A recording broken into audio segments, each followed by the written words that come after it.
Hey you guys, welcome back to the channel. We have another recap video, this time Married at First Sight, Season 13, Episode 15, with 10 days, 2 weeks to go before Decision Day. But before we unpack this episode, if you're new here, hit that subscribe button, turn on your notifications. If you like this video, smash that like button and feel free to drop a comment down in the comment section below. So we definitely got quite a few things to unpack with most of our couples, if not all, this particular episode. So yeah, let's get to it. So without further ado, let's jump into this video. So this is 10 days left, 2 weeks to go right after the retreat. So we're going to start first with Mirla and Gill. So they pretty much didn't have a lot to unpack in this particular episode.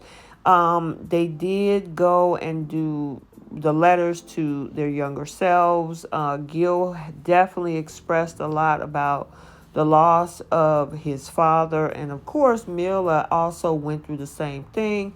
So they kind of, bonded in conversation over that. And they actually, and I think it was Gil that said he actually never told anybody that story. So I thought that was really, really a connective moment between the two of them.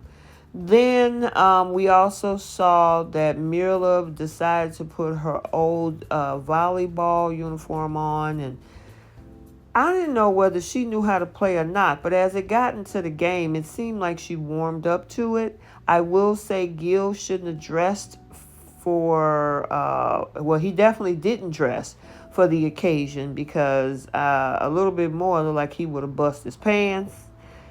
I don't know why he thought to wear that to a volleyball game, but okay. But they ended up having a good time together, but he still worries about the fact that she forget where she come from because they had a poor upbringing, and he wants her to remember those things, but it didn't seem like he took it really deeply with it. He just want to remind her to remember where she came from. They did have a couple of sit-down conversations. They had a conversation with Dr. P. And so, really, it's nothing major at this point. Dr. Pepper did say, that she was a negative Nancy. Has that changed? He said, it seems like there was growth from this. And we saw it on the screen as well because nothing was ever right for Miss Mirla in the beginning of this season. And now it seems like she just blossomed into a whole wife at this point. So it was good to see. Let's talk about Jose and Rachel.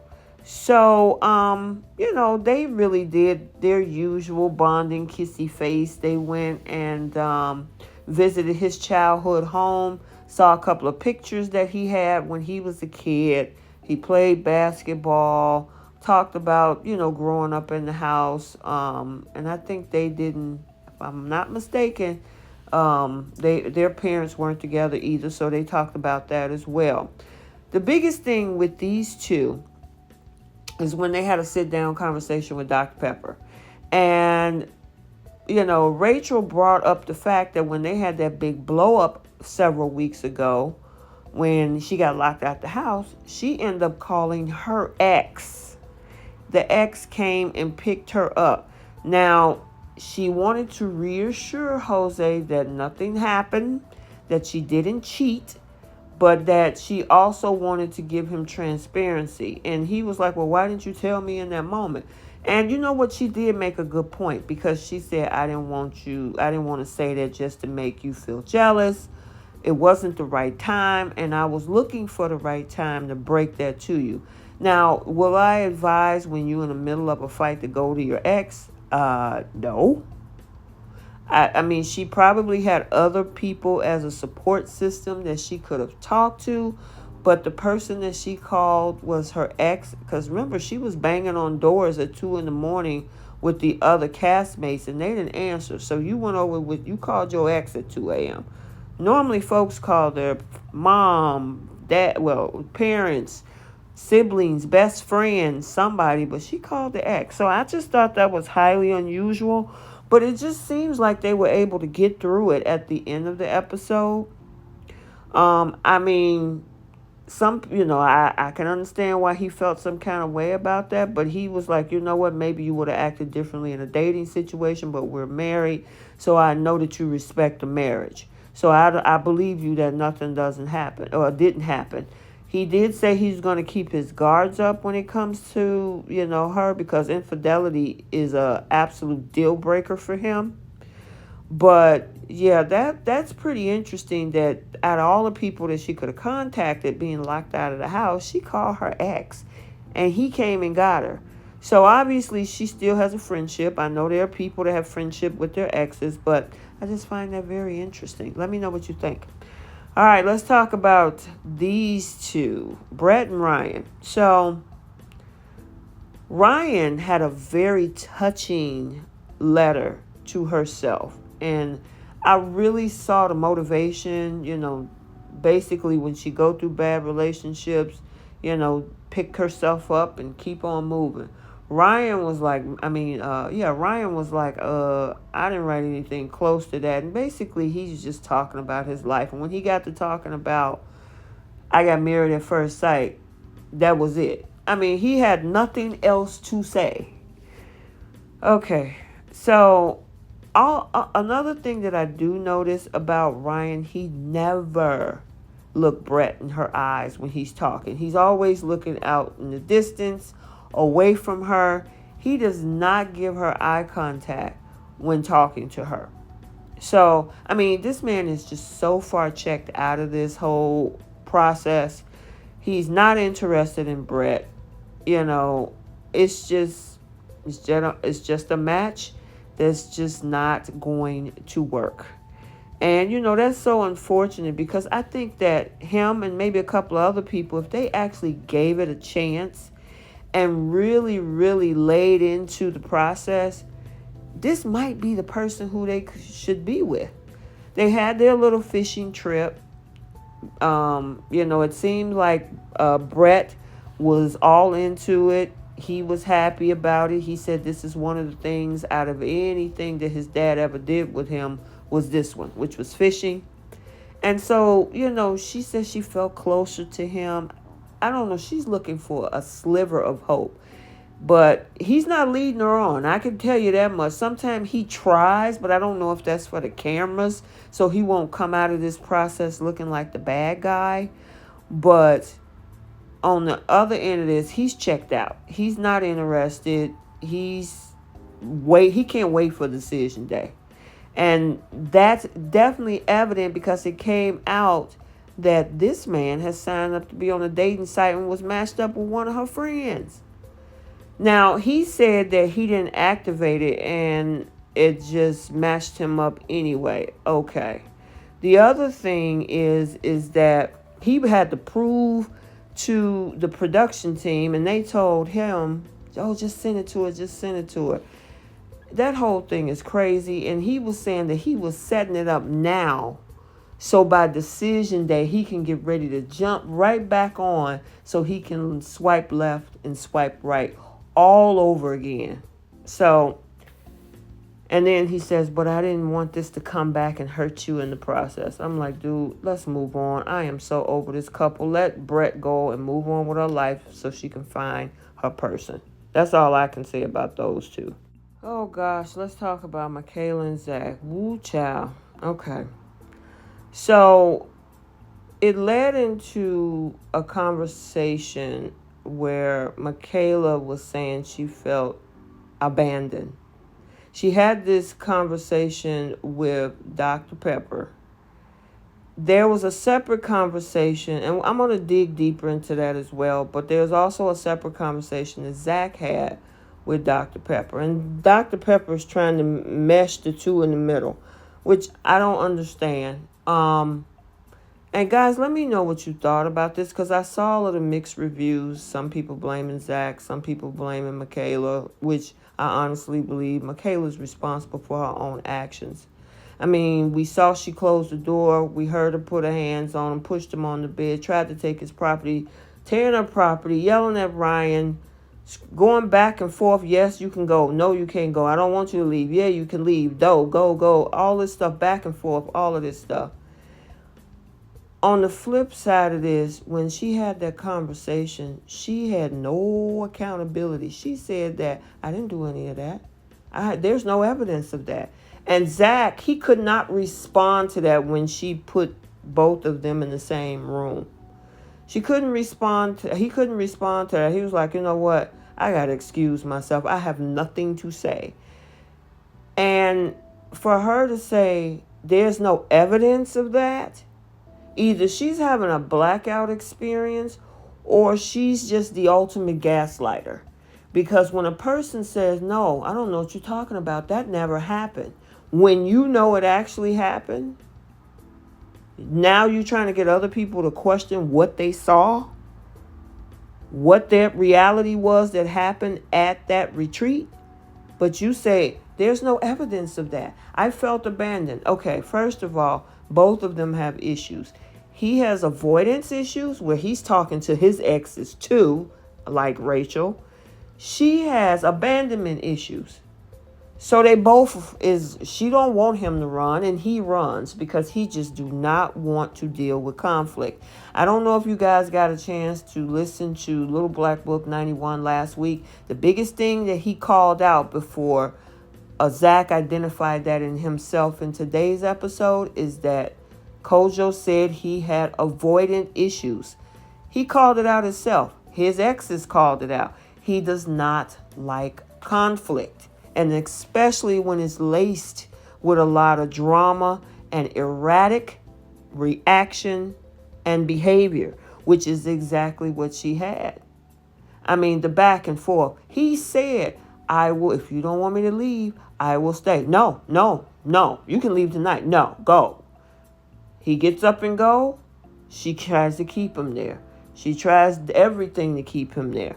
So, I mean, and then the pushing of the furniture and everything else that happened around that. Even Dr. Pepper had to say, you know, we've seen some things. Do you actually think that you didn't do those things? Her answer was, oh, I can. So she still didn't want to take accountability or lay into what she actually did. So I don't know, like I said, she's having a blackout moment that when those things happen, she loses all consciousness when it comes to that, or she just don't want to take the accountability to it and says everybody else's fault. It's one of the two. Let me know what you think. However, there was a comeback moment at the end by Zack saying that we need to have a closure conversation, and so now he wants to work things out. And I'm like, what the heck? Okay, what are you doing? Because he was checking out. Now that he's trying to lay back into the process, Michaela's like, oh, well, when you made a decision the other day, you know what? I decided that I'm good with your decision, so I'm out. Because remember the decision, she also said that she just wanted him to know that I love you. I'm like, okay, this whole situation is so toxic and it's so unfortunate.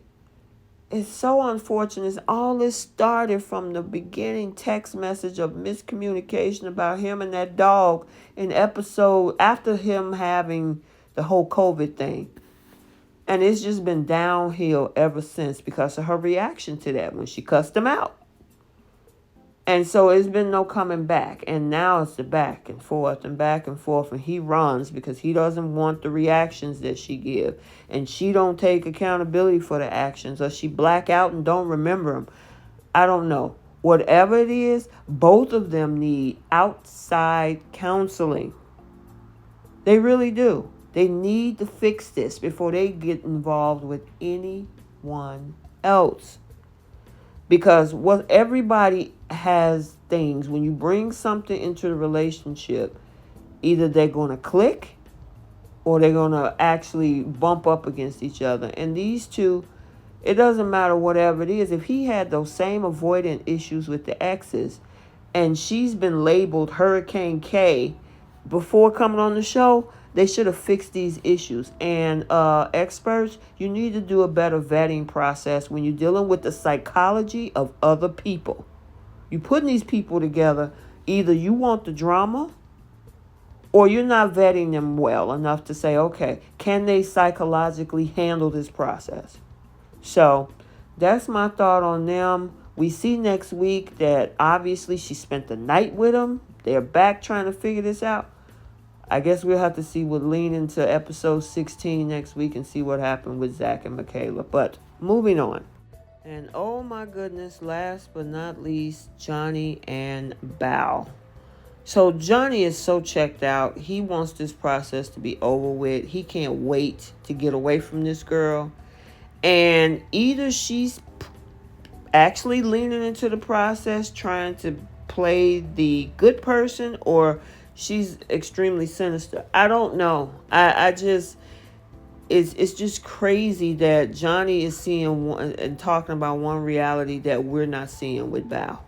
Anywho, so they go through this episode's process with Johnny actually going to his old neighborhood, and he's breaking down.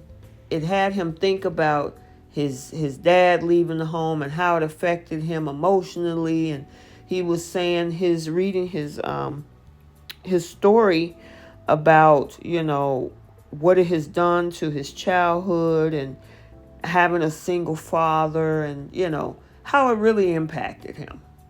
And he said that of course this is something that he never told anybody about, and Bao, I mean, she was very attentive. She was listening. He kind of broke down a little bit emotionally, but he was like, maybe that explains why I am the person that I am. Yeah, most definitely.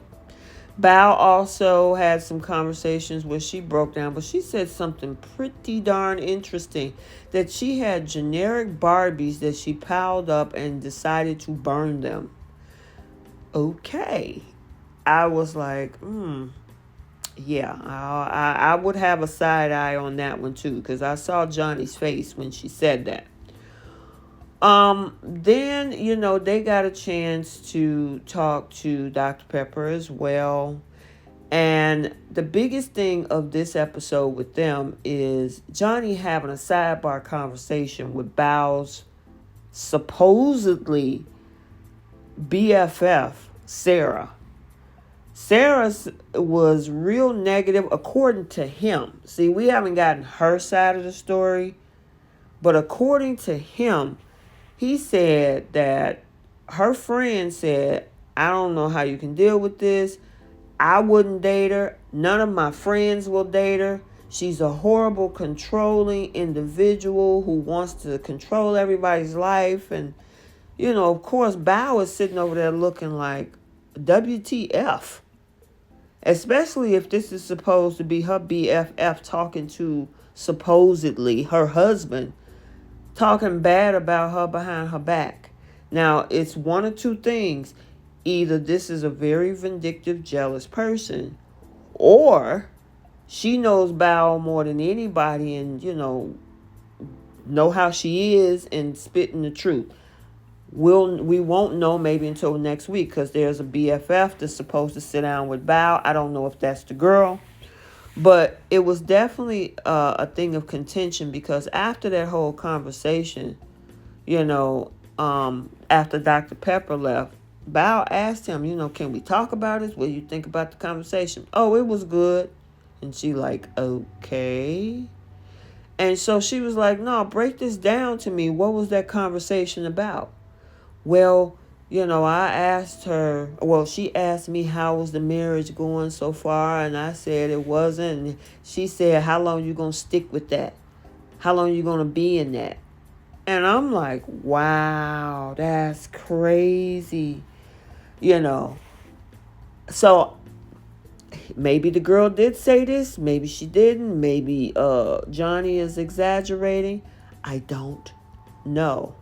But obviously, it's something going on there. The only thing, would I say that, because Bao was like, you should never talk to her. That's the wrong person to talk to. And I feel betrayed by her and you. And, I never tell her my business. I don't know if, I don't know. Let me know what you guys think. Do you think he should have had that conversation with her best girlfriend? Do you think the best girlfriend was telling the truth? Is Johnny over exaggerating? What is this? And I mean, he got up and walked out. She took the bottle. She was like, okay, I take this glass of wine. I take the bottle too. I mean, it's just, there's Johnny need counseling as well. And listen, I am a proponent of mental health counseling. Again, experts, did you do the vetting process? I thought there was a psychological exam when these people are casted. Do everybody people go through stuff? Of course. But my gosh, I mean, the way Johnny is going through stuff, we seeing whatever, unless she, meaning Bow's a gaslighter too, something crazy is going on with this, some of these castmates. I mean, I would say the breath of fresh air out of all of the 5 couples is Gill and Mirla at this point. So, we'll have to see. We're winding down. We probably got 2 more weeks left before the end of the season. They're meeting up with some of the friends next week. I'm hoping that girl that's with Bao is the best girlfriend, Sarah. But look like there may be a little bit of trouble in paradise when it comes to Gill and Mirla next week. So we will most definitely see. So I hope you enjoyed this video. Like, comment, and subscribe. And we will see you in the next one.